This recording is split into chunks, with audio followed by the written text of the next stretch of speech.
আমাদের বাড়ির কিছুটা দূরেই অবস্থিত এই বিচন্দ্রপুর। অনেকেই হয়তো চেনো, আবার অনেকে চেনো না। তো সেখানে কিছুদিন ধরেই চলছিল উৎসব। এখানে নিতাইয়ের ধাম অনেকেই চেনো। নিতাইয়ের জন্মদিন উপলক্ষে উৎসব চলছিল। এটা হচ্ছে ইস্কন মন্দির। তো সেই জন্যই বাড়ির সবাইকে নিয়ে একটু প্রণাম করতে চলে এলাম। উৎসবে আসতে পারিনি, যাই হোক। তো চলো ভেতরে নিয়ে যাই তোমাদেরকে।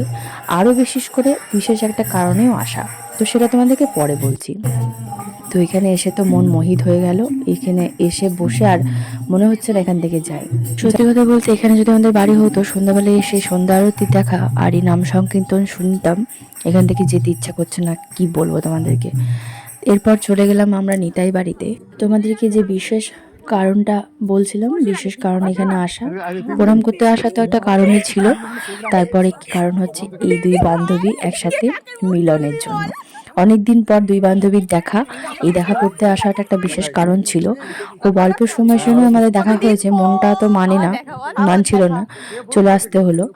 তো বেশি ফানও করতে পারিনি। ভগবান চাইলে হয়তো আবার দেখা হবে। দেখা হচ্ছে নেক্সট ভিডিওতে, ততক্ষণে টাটা।